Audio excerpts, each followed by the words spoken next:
now being 5:30, I'll call the March 25th meeting of the Plympton Board of Selectmen to order. First item on our agenda is a meeting with the building commissioner, Tom Milius, for a departmental update. So Tom, I will turn it over to you. Take it away. Well, in terms of an update, I'll start with the building end first. Building is typical for this time of year. We're starting to get a lot of activity, particularly now because spring is approaching. Renovations and alterations are still leading the way. We're getting a lot of permit requests for interior renovations, exterior decks, sheds is always an item, but that's seasonal also. We're getting, in terms of new home construction, we have 2 that are potentially going finally this year, with maybe a third, which has been typical for the past few years. 2 has been average for quite a while now. And obviously land availability is the criteria that's become problematic. Obviously we still have some solar. We have the 2 large solar, well, it's actually 1, but on 2 sides of the street on Ring Road. That's currently underway. That's a pretty good size solar field project. Not all of it's in Plympton. It's shared with Kingston. The battery storage side of it is going to be in Plympton, so that actually generated a little extra, no pun intended, revenue for Plympton. That's pretty much it in a nutshell for the building end of it. If you want to add in wiring and plumbing, there's been a surge in those permits as people do interior renovations. Oddly enough, it would be bathrooms that kind of lead the way in that, bathroom renovations. They're getting quite expensive in terms of permit cost. Not the fee, but the cost of the project is that relates to it. Probably the more interesting aspect of the building department is zoning. We currently have 7 zoning issues. I hesitate to call them all violations, but effectively they're violations that we're currently working with and trying to bring into compliance. I don't want to get into specifics in terms of who and where, but generally speaking, what we're finding is storage issues. Storage of boats in particular. Commercial vehicle, well, it's not actually storage, parking. Commercial vehicles are limited to 3 vehicles in Plympton. Some people are exceeding that. We still have a lot of folks that work out of their homes, and as their fleets grow, it becomes a little problematic. So we're trying to stay on top of that. We have 2 in particular at the moment. One has just been brought into compliance, which would have been the 3rd one. So those are ongoing. And of course, it's that time of year again, with political signs become an issue. And they're very problematic. The First Amendment doesn't really discriminate against vulgar sentiments. We've reached out to town council to see if there's been any changes that have come into play. I don't believe so. Even though their signs can be in violation to our bylaws, the First Amendment has prevailed in terms of freedom of speech. So it is a problem. I know some people are upset at a couple of particular signs. We've done our best to try to explain what our situation is, and for the most part, people don't like it, but they kind of get it. So that's pretty much it for signs. And that's kind of it, unless you have some specific questions. We've been active. We've sent out a lot of letters, and for the most part, people are cooperative. We have a couple that aren't.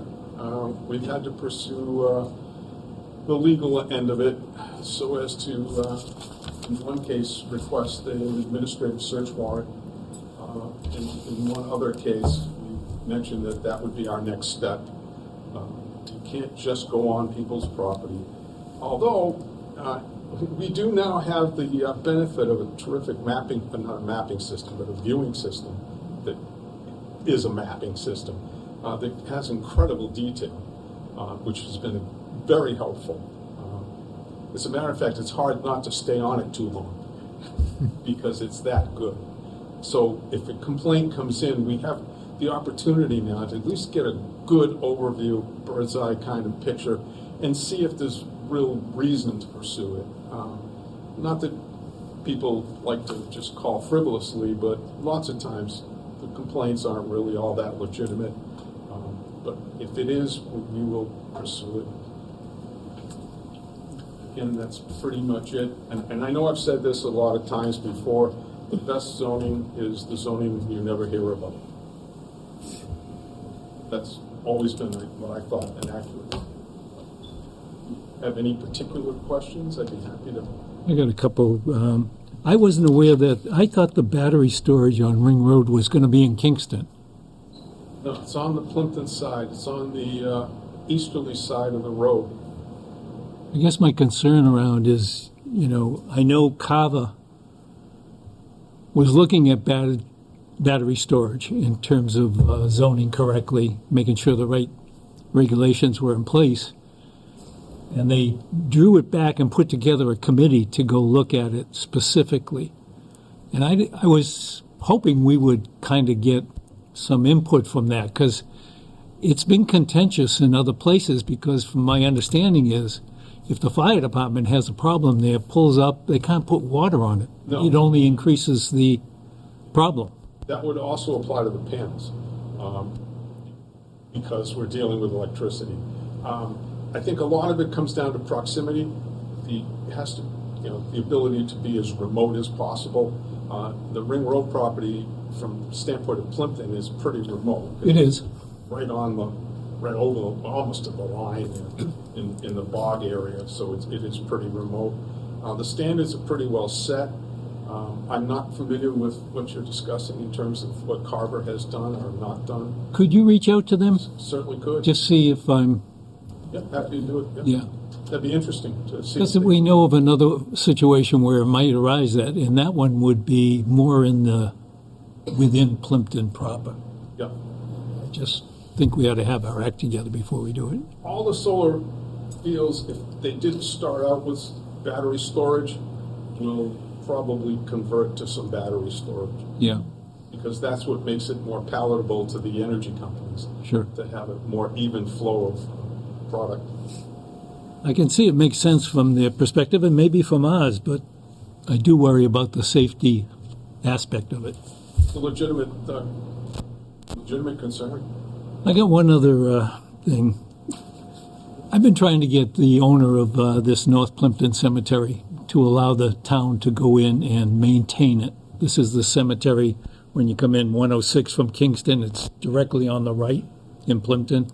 It's a half acre. Oh, yeah, sure. Yeah. Okay. It's not being maintained. It was done many years ago by an Eagle Scout for his project, but we've got pine trees starting to grow up through it that are starting to get some size, and there's 68 graves in there, so it's not a one-off thing. Yeah. So somewhere I read that I thought it was a Plympton zoning that said where a landowner either refused or was not aware that the town could go in and maintain it, wouldn't change the ownership of the property, and the town would be liable for, if somebody got hurt on it. So I went through our zoning, and I couldn't find anything. I've not seen that in the zoning section of the bylaw. I don't know if there's something in the municipal section. Well, when I went into zoning on the website, I'm in both, right? Yeah. So I didn't. The search. Yeah. I have not come across that, but I've never really specifically looked for it either. So I'm trying to find out. I can't remember where I saw it, and I know I saw it. And I tried to see if it was a state rule, because we'd elevate it to the state and get approval. That just ran through my mind before you said it. That may be something that's in a statute. Maybe you could ask Kathy to she's good at this, and Research it. Yeah. She's really good at it. she is, yeah. I'd appreciate it. Yeah, there would be historical significance to this graveyard. Exactly. So, maybe we need to try to get it on the registry. Like the historic... The National Register. National Registry? Yeah, I've written to again just within the last week. Haven't heard a thing. So, I would like to, Yeah. I need something to push rather than Right. ask. Well, we'll search it out. and see Okay, what we can great. find. Great. I appreciate it, Tom. Thank you. You have any questions for Tom? I'm glad Tom's around. I am too. We like you, Tom. We don't, very little comes to us, so thank you very much. Well, that's what we try for. For the most part, most people, if you approach them reasonably, they get it. They may not want to, but they get it. And I find it easier to just say, how do we work this out? As opposed to immediately going into a fine system. I don't know if this is good or bad, but in the 25 or 30 years I've been doing this, I haven't issued a 21D citation yet.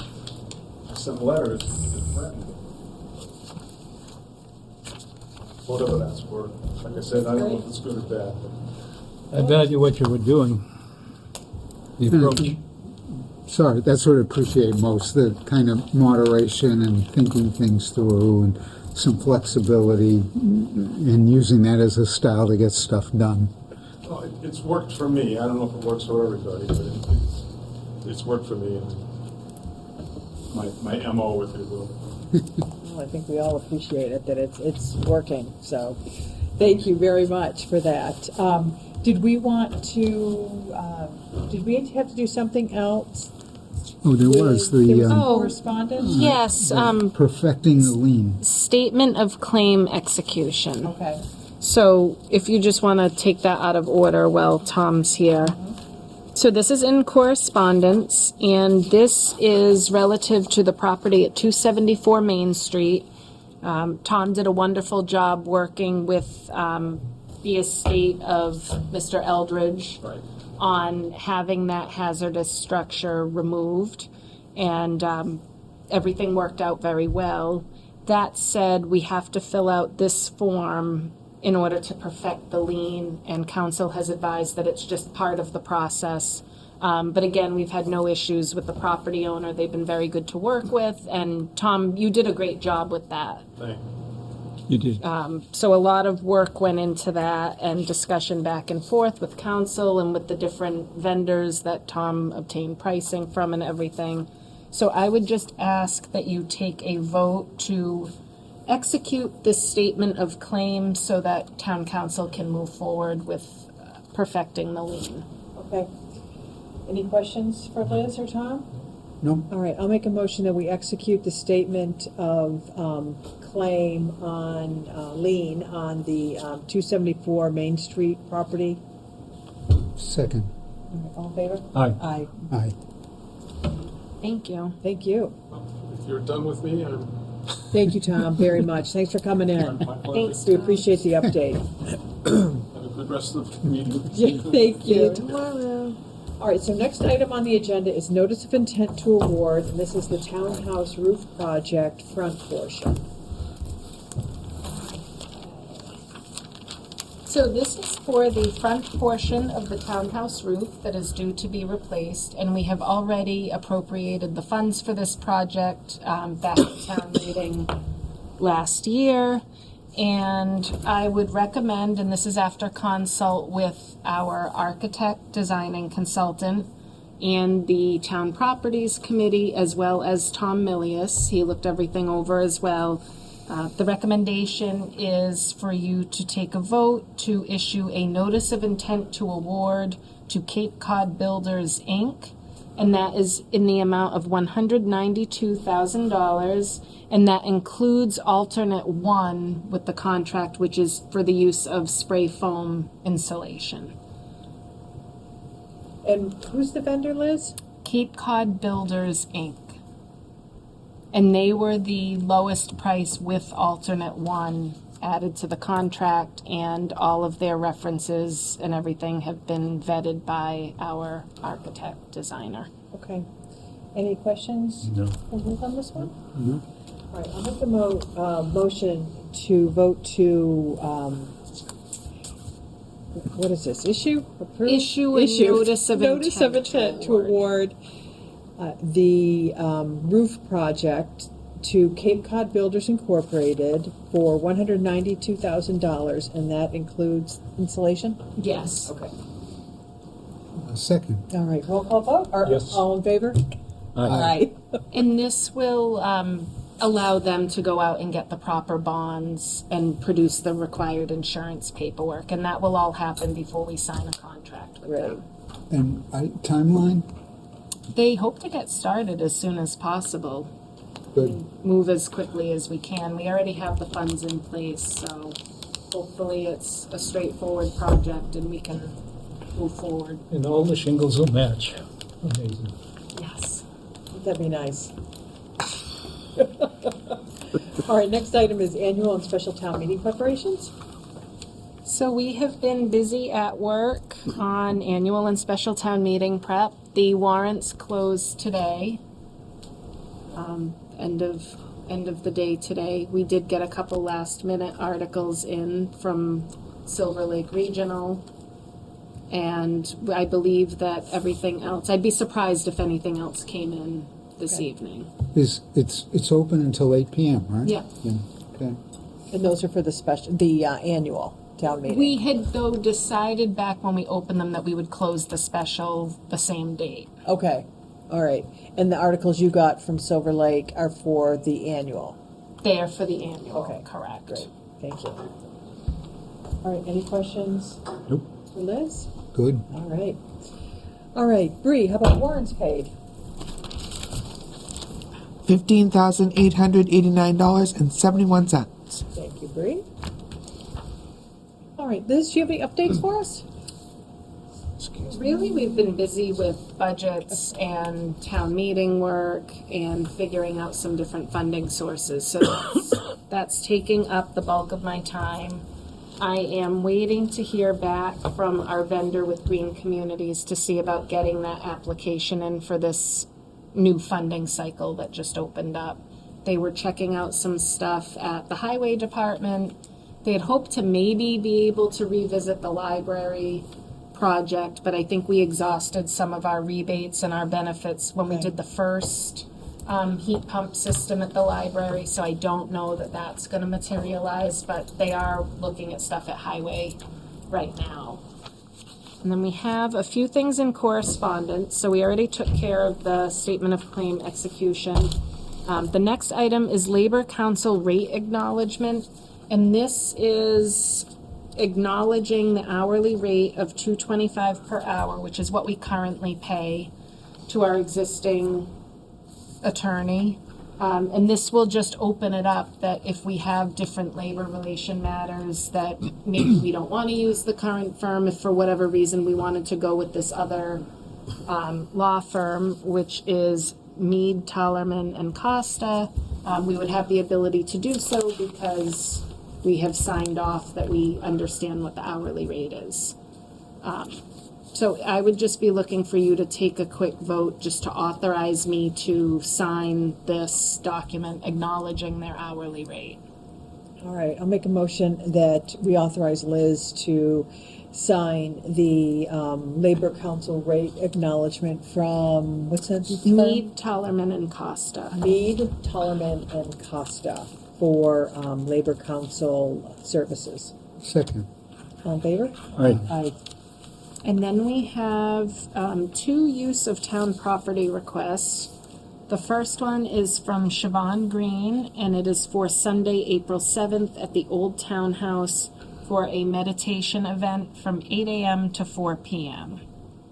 And she expects about 10 people or so. And then I could put them together if you want, and you can just take one vote.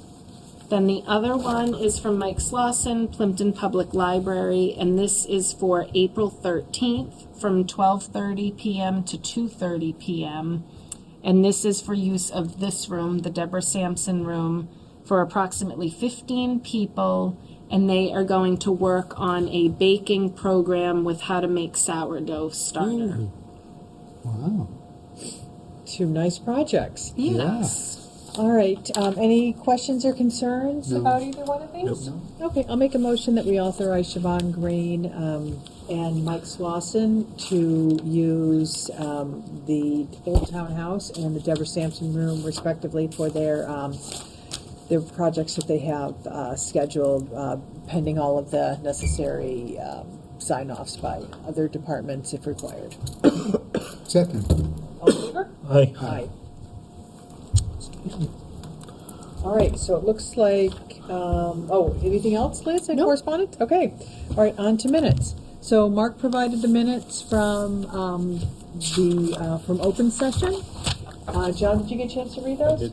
Okay, Mark, did you have something you wanted to I'm change on those? I'm just going to change. Bree was kind enough to point out that I used the long abbreviations for the town admin on this, and that will be repaired before we submit them. Perfect. All right, so I'll make a motion, we accept the minutes from March 11th as amended by Mark. I'll second. All right, all in favor? Aye. All right.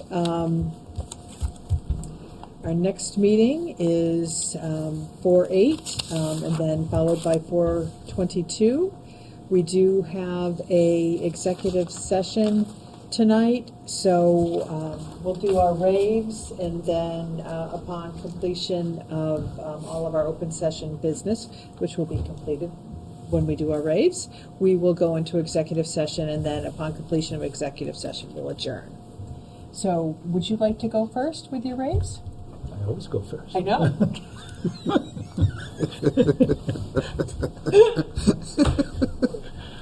I'll take. I've got a rave actually for, the last speaker we had was Ann Goby, who was Director of Rural Affairs. They're kind enough to come out on a Saturday morning. The next one is April 6th. We're going to have Josh Cutler there. And Josh has written 2 books. One is called Boston Gentleman's Mob, the Maria Chapman and the Abolition Riot of 1835. The other book is Mobtown Massacre, Alexander Hanson and the Baltimore Newspaper War of 1812.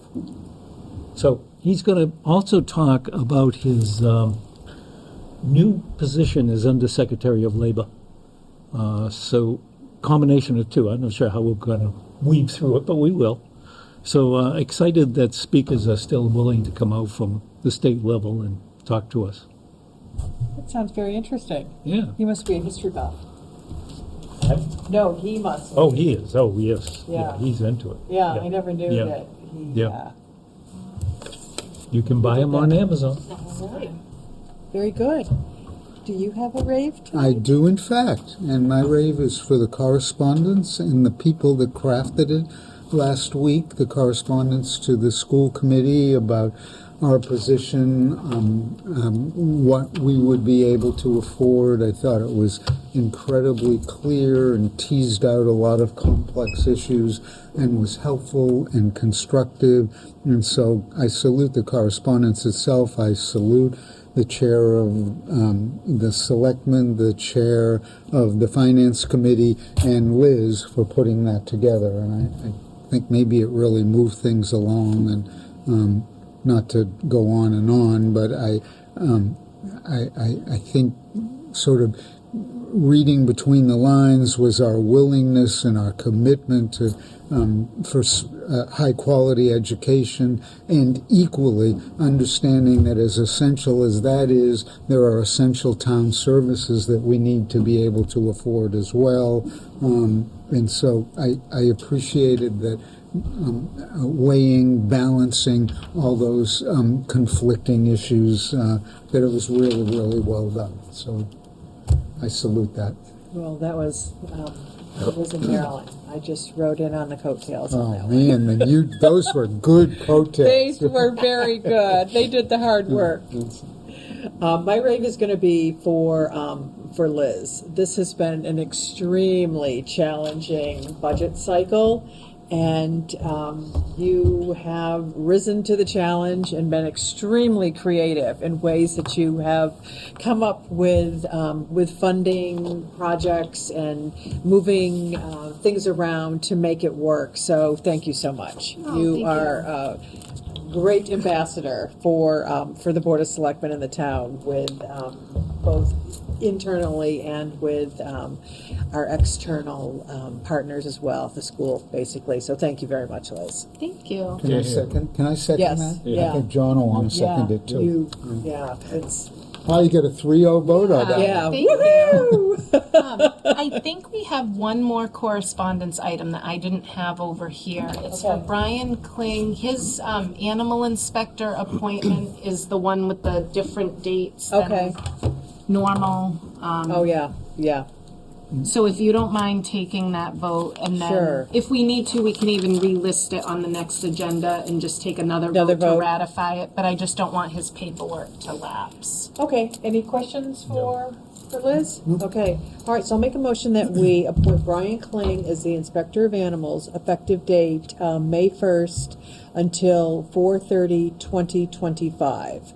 So, okay, so we have a second. Okay, all in favor? Aye. Aye. All right, so we'll sign this. So even though there was time to put it on an upcoming agenda, for some reason the paperwork is due back to the state by April 1st, even though the appointment doesn't start. So we can also list it on the next agenda if you'd like, just to make sure that it's like a clean vote and shows up on there. It's a Okay, little so it weird. looks like we don't have to sign this. Brian signs that, we just have to. Yes, do the and he has to do it appointment. in front of Tara.